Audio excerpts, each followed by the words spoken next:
इस बार राशन का इतना ज्यादा बिल आ गया, ये कैसे हो सकता है? राशन मंगवाने का काम तो मम्मी जी का है ना।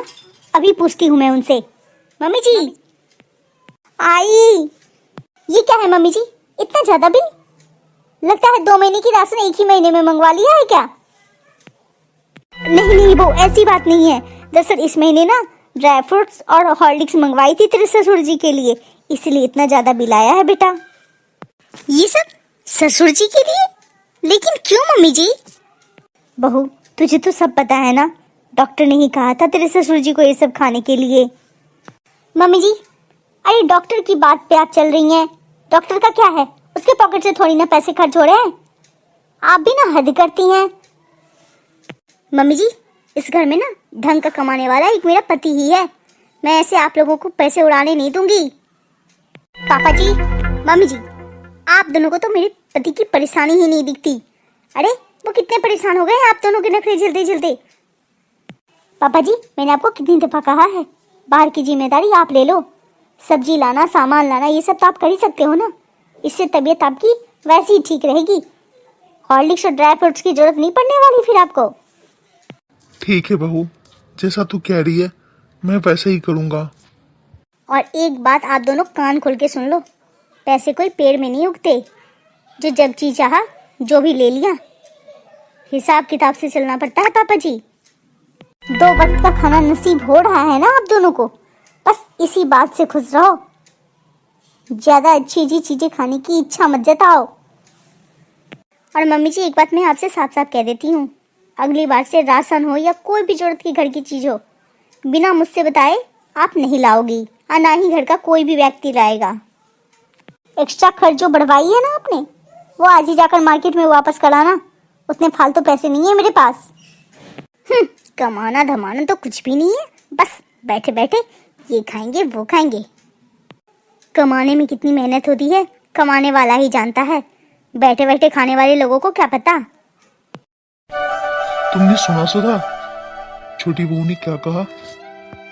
जब तक मैं कमाता रहा पैसे तब तक तो किसी को कोई दिक्कत नहीं हुई, सब मौज करते रहे, किसी को परवाह भी नहीं थी कि पैसे कहाँ से आ रहे हैं कहाँ खर्च हो रहे हैं।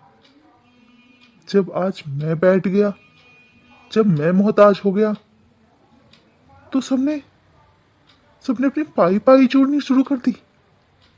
अरे ताना देना शुरू कर दिया मुझे। ये बुढ़ापा भी ना बहुत बेकार चीज है, भगवान उसी को दे जिसके पास पैसे हो। सबकी बस की बात नहीं है इसे झेल पाना। सुनो, तुम मुझे दे देना, मैं आज ही जाकर बाजार में वापस कराऊंगा। मुझे नहीं खानी ऐसी जिल्लत भरी रोटी, नहीं चाहिए मुझे ऐसा ड्राई फ्रूट्स जिसको खाते भी मुझे एहसास हो कि मैं जहर खा रहा हूँ, जहर। आप छोटी बहू के बातों को दिल पे मत लीजिए, उसका तो स्वभाव ही ऐसा है। आप बैठिए, मैं आपके लिए अदरक वाली चाय बना कर लाती हूँ। नहीं नहीं, मैं अब चाय नहीं पीऊंगा। जब पैसे नहीं कमाता तो फालतू के खर्च बढ़ाने से क्या फायदा। आज ये कितना टूट चुके हैं, छोटी बहू ने जाने अनजाने कितना कुछ सुना दिया। ये किसके लिए? दीदी ये फ्रूट्स किसके लिए ले जा रही हैं आप?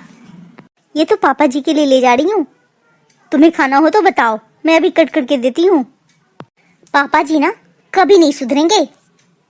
कल ही तो मैंने ये सब फिजूल खर्च करने के लिए मना किया है ना, और आज ये फ्रूट्स किसने मंगवा लिया फिर?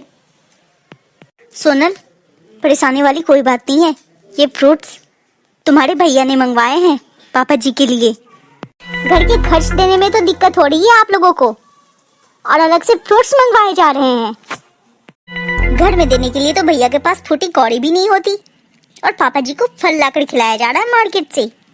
मैं सब समझ रही हूँ आप लोगों की चाल। ये तुम कैसी बातें कर रही हो सोनल? मैं बिल्कुल सही कह रही हूँ दीदी, कल को प्रॉपर्टी अपने नाम करवानी होगी ना, इसीलिए अभी से पापा जी के पीछे इतने खर्च कर रहे हो आप लोग। ये तुम कैसी बहकी बातें कर रही हो? ये सब मैं सपने में भी नहीं सोच सकती। आप तो रहने दो दीदी, जितनी आप अच्छी बनने की नाटक करती हो ना, उतनी तो आप हो भी नहीं। मैं अच्छी बनने की नाटक करती हूँ? मैं आज ही बातें करूंगी पापा जी से प्रॉपर्टी के बारे में। बस मोहित ऑफिस से लौट कर आ जाए। तुम तो जानती हो ना सोनल, अभी पापा जी की तबीयत ठीक नहीं है। ये सब बातें करनी ठीक नहीं होंगी। मत समझाइए मुझे क्या सही है क्या गलत। पापा जी, मुझे मेरे प्रॉपर्टी का हिस्सा चाहिए। ऐसी क्या बात हो गई बहू जो तुम प्रॉपर्टी का हिस्सा मांग रही है? जो भी कुछ है तुम दोनों का ही तो है। बस कह देने से नहीं होता मम्मी जी, मुझे मेरे प्रॉपर्टी का हिस्सा चाहिए बस। मैं सब समझती हूँ छोटी बहू, ये सब तू चाहती है ना। मेरा मोहित कभी ऐसा नहीं कर सकता। आप बहुत बड़ी गलतफहमी में है मम्मी जी। ये सब मोहित ही चाहते हैं। आपके सामने है, पूछ लो।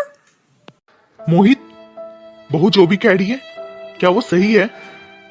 क्या तुझे ही प्रॉपर्टी में हिस्सा चाहिए? हाँ चाहिए पापा, मुझे चाहिए प्रॉपर्टी में हिस्से। मैं थक चुका हूँ आप लोगों के नखरे चलते चलते। अरे अपनी सारी कमाई इस घर में ही लगा दूंगा तो अपने फ्यूचर के लिए क्या रखूंगा? कल को मेरे भी बच्चे होंगे, मैं उसके लिए क्या रख पाऊंगा? सब अगर आप लोगों पे ही लुटा दूंगा तो मुझसे अब इतने खर्चे नहीं चले जाते। मैं अलग होना चाहता हूँ। ये छोटी मोटी वजह के लिए तू अलग होना चाहता है? क्या तुझे नहीं लगता कि तू गलत है? कल को तेरे बच्चे होंगे तो क्या हमारी जिम्मेदारी नहीं है? रोहित की बेटी रिया है ना, उसका भी तो ख्याल रखते हैं हम लोग। फिर तुम्हारे बच्चों का क्यों नहीं? आप रह नहीं दो मम्मी जी। कितना रिया का ख्याल रखा जाता है इस घर में, मैं सब देखती हूँ। एक एक चीज के लिए वो तरसती है और मैं नहीं चाहती कि कल को जब मेरे बच्चे हों तो वो भी ऐसे ही तरसे। इसलिए मैं और मोहित चाहते हैं कि हम दोनों अलग हो जाएं। तुम दोनों का ये आखिरी फैसला है? हाँ पापा जी, हम दोनों का ये आखिरी फैसला है। और हाँ, अलग होने के बाद मैं एक पैसे नहीं दूंगी इस घर में। तो फिर ठीक है, मैं कल ही वकील को बुलवाता हूँ। आप ये कैसी बातें कर रहे हैं? ये दोनों तो बच्चे हैं, लेकिन आप तो समझदार हैं ना। नहीं सुधा, हमारा मोहित अब छोटा नहीं रहा, बहुत बड़ा हो गया है, समझदार भी हो गया है। देखो, अब इसे प्रॉपर्टी में हिस्सा चाहिए।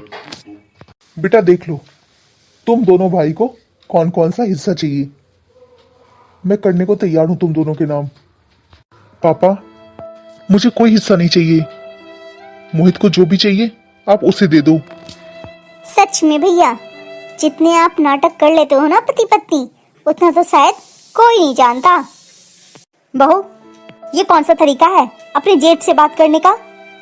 मम्मी जी, ज्यादा तेवर मत दिखाइए। ऐसे लोगों से तो ऐसी ही बातें की जाती हैं।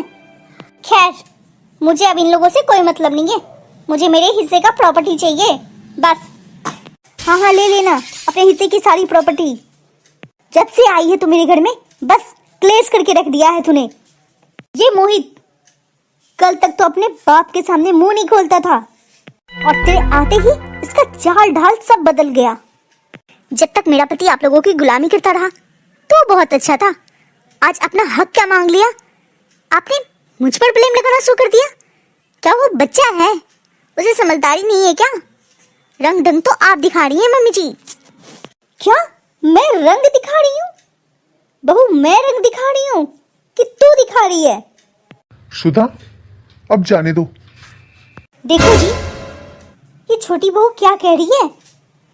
जब अपना ही सिक्का खोटा है तो दूसरों से क्या शिकायत कर रही हो तुम?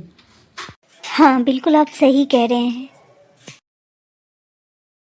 चलो मोहित, अब और कितनी बेइज्जती करवानी है अपनी? मेरी सब्जी से जल्दी की बदबू आ रही है। मम्मी जी, मैंने पनीर की सब्जी बना ली है, अब और क्या बनाऊं? मेरे अलग होते ही पनीर की सब्जी बन रही है। बहू, अपनी ससुर जी की पसंद का खीर बना लेना, और गाजर का हलवा तो जरूर से बनाना, और साथ में पूरी भी बना लेना जब इतना कुछ बन ही रहा है तो। देखना बहू, छोटी बहू के मुंह कैसे बन गए। मम्मी जी, खाना बन गया है। सुनो, लंच बन गया क्या? देखो ना, मैं आपके लिए अच्छी सी रोटी सब्जी बनाई हूँ।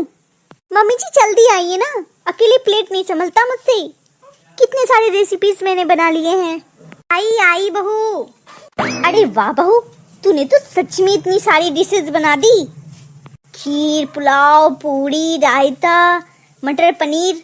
ओहो, देखा तुमने सोनल, देखा भाभी ने 1 घंटे में इतनी सारी चीजें बना ली और तुमने ये जली हुई रोटी और सब्जी बनाया है। मैं नहीं खाऊंगा, मैं बाहर खा लूंगा, तुम ही खाओ अपना बनाया हुआ खाना। क्या ये मैं खाऊं? मैंने तुम्हारे लिए इतने प्यार से बनाया। साग था तो कम से कम खाना अच्छा नसीब होता था, अब तो वो भी नहीं होता। भाभी की खाने की खुशबू कितनी अच्छी आ रही है, और तुम्हारी। देखा बहू, तेरे खाने का कमाल अभी तो शुरू हुआ है।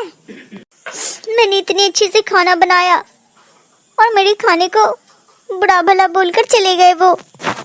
सब इस सास बहू की करतूत है, जानबूझकर मुझे जला रही है ये दोनों। साथ में थी तब तो कभी जीवन में इतना अच्छा अच्छा खाना नहीं बना, और अलग होते ही 56 प्रकार के भोग लग रहे हैं। चल बहू, अपना काम हो गया।